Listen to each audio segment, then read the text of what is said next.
Salam à toutes et à tous, Azul Felawen pour les berbérophones. Aujourd'hui, on va parler d'un fait d'actualité économique. C'est l'installation de l'américain PPG. Donc, c'est un industriel américain qui est spécialisé dans la production de mastic et de revêtements automobiles et qui a déclaré qu'il allait s'installer dans la région de Tanger. Donc, il allait ouvrir une méga usine, la première sur le continent africain.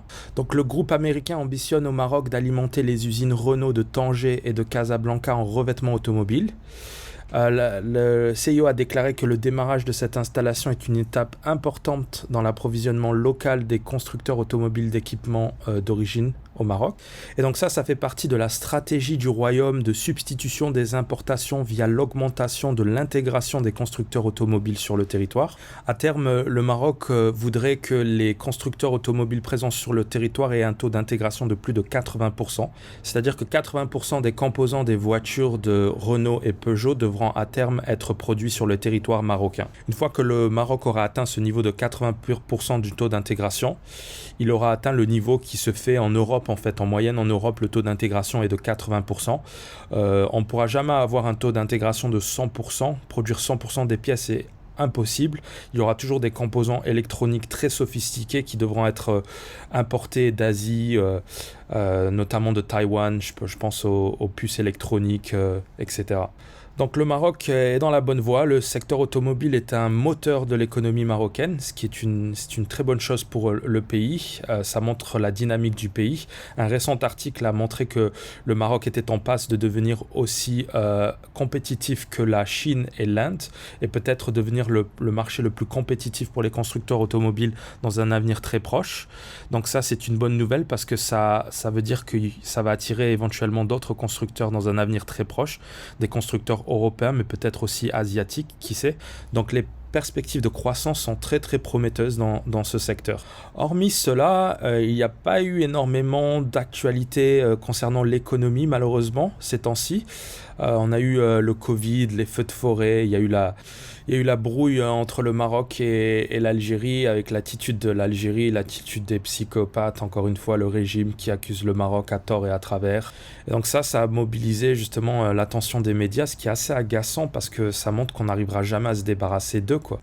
Et on sait que le Maroc est un sujet de prédilection des médias algériens. Il suffit de faire une recherche sur Google. Des fois, en préparation de mes vidéos, je tape Maroc sur Google News. Et la majorité des articles, il arrive que vraiment la majorité des articles soient des articles algériens sur le Maroc, qui dénigrent le Maroc. Et donc c'est surtout l'agence presse service algérienne, là, l'agence psychopathe algérienne, qui a, je pense que la majorité des articles de l'agence sont sur le Maroc, à critiquer le Maroc. Il y a plein d'organes de propagande, parce qu'en Algérie, ce qu'il faut savoir, c'est que si vous ne critiquez pas le Maroc, ben vous n'aurez pas d'aide de l'État en fait. C'est la variable qui détermine si vous allez recevoir des aides de l'État ou non. Et Al-Watan a été en difficulté parce qu'à un moment donné, ils se sont relâchés. Ils ont arrêté de critiquer le Maroc, ce qui a éveillé l'attention du pouvoir de psychopathe. Et donc, ils ont décidé de couper les aides aux médias. Et depuis, le média Al-Watan est rentré dans les ordres. C'est-à-dire qu'il n'y a pas une journée sans qu'il y ait au moins un article sur le Maroc et le roi, avec des insultes, des dénigrements. Ce qui est le pire dans tout ça, c'est qu'il se ridiculise sur la scène internationale. Le régime a accusé récemment le Maroc d'avoir mis le feu en Kabylie, alors que toute l'Europe était à feu et à sang. Et donc l'exception algérienne, c'est le Maroc qui a mis le feu. Et ils ont aussi accusé le Maroc d'avoir assassiné Jamel, pauvre Jamel, qui s'est fait massacrer comme un animal. Enfin bref, ils ont accusé le Maroc, Rachad, le MAC et Israël, comme si ils faisaient tous partie d'une même équipe de foot. Donc chaque joueur, chaque organisation a un joueur dans l'équipe. Donc c'était assez ridicule et justement même la presse française a fait écho de cette absurdité absolue de la part du régime algérien. Et il y a eu une chronique très intéressante sur France Inter qui a vraiment montré la folie de ce régime qui accuse le Maroc d'avoir mis le feu à son pays, à la Kabylie. Les relations se tendent entre le Maroc et l'Algérie? Oui, alors rassurons tout de suite nos auditeurs, les chances d'un conflit ouvert entre ces deux pays voisins sont infimes. Par contre, il est vrai que leurs frontières communes, longues de près de 1500 km, sont hermétiquement closes, et ce depuis 30 ans. Or, récemment, on a assisté à une poussée de mauvaise humeur algérienne. En cause, une lettre d'intention écrite par un diplomate marocain en poste à l'ONU, une lettre dans laquelle on pouvait lire: deux points, ouvrez les guillemets, le vaillant peuple kabyle mérite plus que tout autre de jouir pleinement de son droit à l'autodétermination.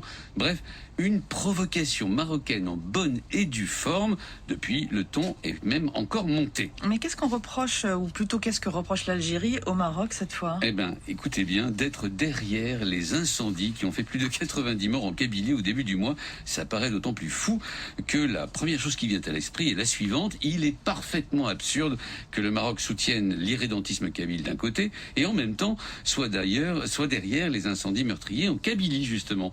Mais Alger, pour ce qui concerne le Maroc, n'en est pas à une absurdité près.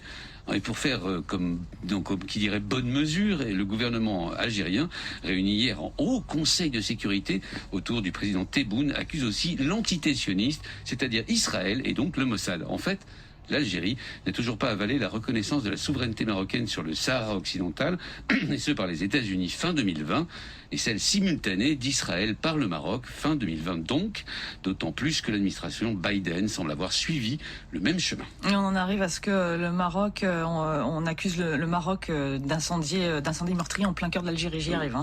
Oui, vous avez raison, il en faut un peu plus pour expliquer cette poussée de fièvre. Il faut que l'Algérie ait besoin de détourner l'attention de sa propre impéritie. C'est exactement ce que viennent de démontrer les incendies en Kabylie. Nulle part ailleurs autour de la Méditerranée, des feux de forêt n'ont occasionné un tel bilan humain. Par ailleurs, l'Algérie semble plutôt démunie face à un phénomène pourtant parfaitement prévisible. Elle n'a par ailleurs pas les moyens aériens de lutte contre les incendies. Elle a dû faire appel à l'entraide internationale et, comble d'humiliation, elle a dû accepter l'aide de la France, pas celle du Maroc, évidemment. Une préparation criminelle qui se double en plus d'une crise économique épouvantable. On pourrait dire que comme l'Algérie produit du pétrole et que le prix du baril a augmenté, ça peut aller, non? Oui, alors ça c'est vrai que pour un pays dont le budget dépend aux 3/4 du prix du pétrole et du gaz, le doublement du prix en quelques mois devrait être une bonne nouvelle. Sauf que c'est encore trop peu pour l'Algérie qui a besoin d'un pétrole autour de $120 le baril pour combler ses énormes déficits.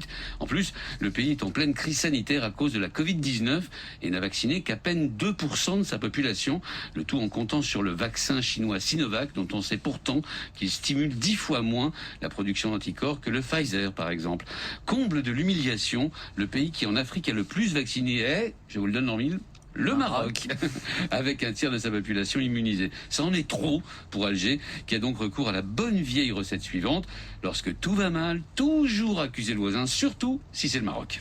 Merci Anthony Bélanger, et à lundi. C'est tellement hypocrite parce que le MAC, il vit pas au Maroc. Le MAC a son siège à Paris. Et on n'entendra jamais le régime de Tebboune qui est complètement soumis à la France. On n'entendra jamais critiquer Macron pour justement accueillir le MAC. Il y a des politiciens qui soutiennent ouvertement le MAC en France.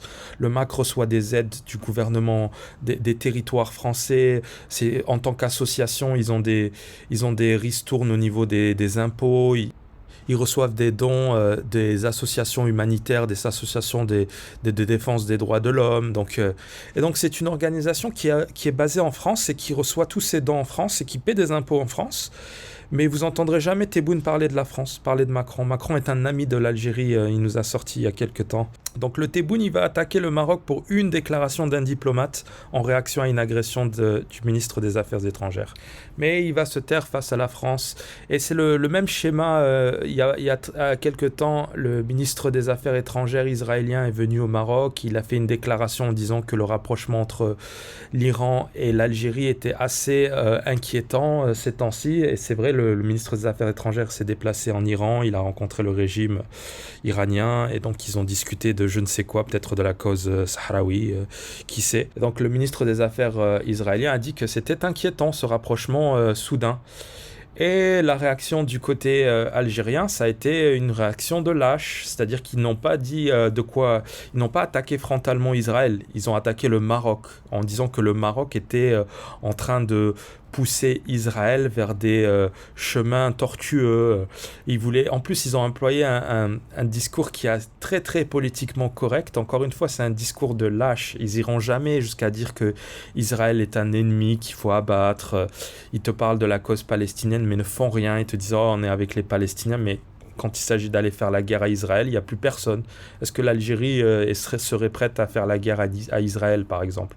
Ça serait plus intéressant que de parler, de dire on est frères avec les Palestiniens, d'avoir des émojis Palestine partout. Ça, c'est que des mots, mais concrètement, que fais-tu pour aider les Palestiniens? Le Maroc a ouvert un hôpital à Gaza, par exemple. Ça, c'est quelque chose de concret. Que fait l'Algérie concrètement, si ce n'est critiquer tous les pays qui se rapprochent d'Israël, sauf ses alliés traditionnels comme la Turquie, qui est en train de négocier un deal avec Israël pour exploiter des champs de pétrole au large d'Israël. Donc quand il s'agit de la Turquie, non, c'est pas grave. Mais le Maroc, ouais, c'est un souci pour quelque raison que ce soit. Donc c'est vraiment une maladie psychologique qui atteint le régime algérien. Ils sont tous à un stade vraiment critique et ils n'ont que le Maroc comme horizon. Et ça, c'est très inquiétant pour le Maroc. C'est parce qu'on dépense beaucoup d'énergie justement à nous défendre et on ne devrait pas.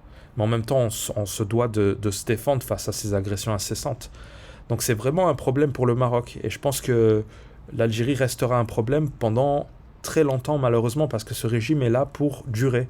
C'est un système qui est mis en place et qui, encore une fois, sert les intérêts non seulement du régime en place, mais aussi de quelques pays européens, comme le roi du Maroc l'a dit dans son discours. Il y a vraiment une volonté de certains pays européens à faire en sorte que ce régime perdure dans le temps, et il est sous la protection de la France qui joue un double jeu dans cette histoire, parce que le Macron soutient Tebboune et Chengria et le régime.